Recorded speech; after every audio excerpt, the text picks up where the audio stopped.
নমস্কাৰ, আমি WH কুৱেশ্যনৰ বিষয়ে আলোচনা কৰিছোঁ।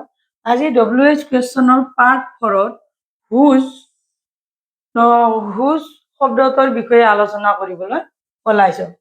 হুজ অসমীয়াত কাৰ অৰ্থ বুজায়, মানে ইংৰাজী হুজ শব্দটোত অসমীয়াত কাৰ বুজায়। এতিয়া হুজ কি ক্ষেত্ৰত ব্যৱহাৰ কৰা হয়? মানুহৰ ক্ষেত্ৰত সাধাৰণতে মানুহৰ ক্ষেত্ৰত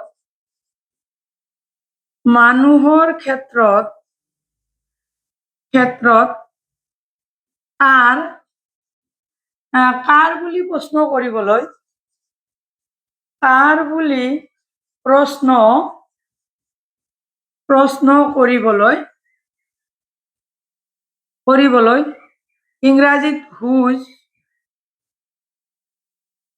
ইংৰাজীত হুজ ৱাৰ্ডটো বা শব্দটো ব্যৱহাৰ কৰা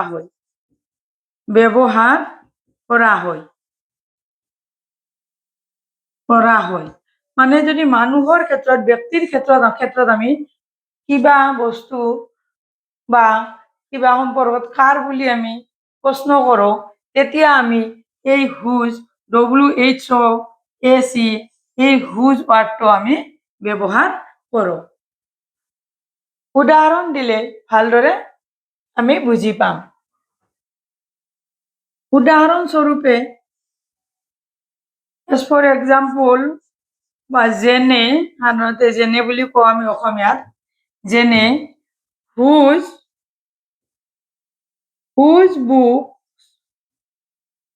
বুকস are those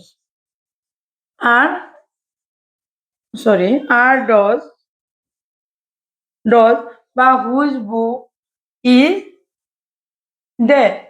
ঠিক এনেধৰণৰ প্ৰশ্নৰ ক্ষেত্ৰত আমি হুজ শব্দটো ব্যৱহাৰ কৰোঁ। বা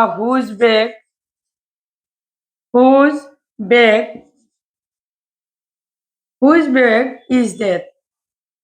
বেগখন কাৰ? কিতাপবোৰ কাৰ বা বেগটো কাৰ?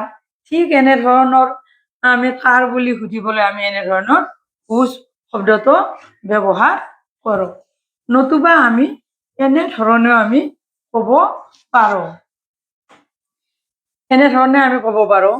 দিছ ইজ মেঘালীজ কম্পিউটাৰ।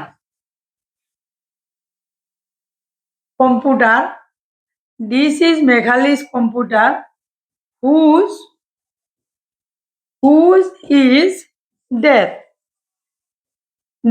এইটো মেঘালীৰ কম্পিউটাৰ, whose is dead, সৌটো কাৰ? ঠিক এনেধৰণৰ ক্ষেত্ৰত আমি হুজ ৱাৰ্ডটো ব্যৱহাৰ কৰোঁ। নতুবা আমি ঠিক এনেধৰণেৰে আমি হুজ শব্দটো ব্যৱহাৰ কৰোঁ। These are blues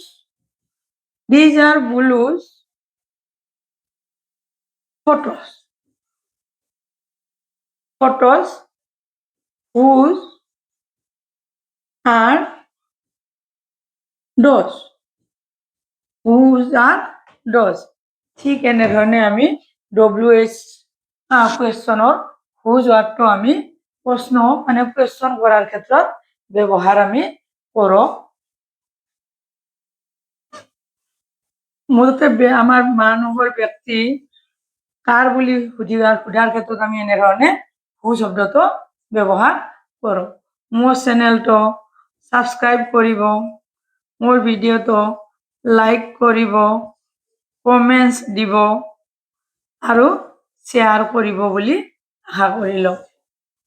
আজি আমি WH কুৱেশ্যনৰ পাৰ্ট 4ত হুজৰ বিষয়ে আলোচনা কৰিলোঁ। মানুহৰ ক্ষেত্ৰত কাৰ বুলি প্ৰশ্ন কৰাৰ ক্ষেত্ৰত আমি হুজ ৱাৰ্ডটো আমি ব্যৱহাৰ কৰোঁ। মানে হুজ বুকস, those are, ঠিক এনেধৰণৰ ক্ষেত্ৰত আমি হুজ শব্দটো আমি ব্যৱহাৰ কৰোঁ। আজিলৈ ইমানে।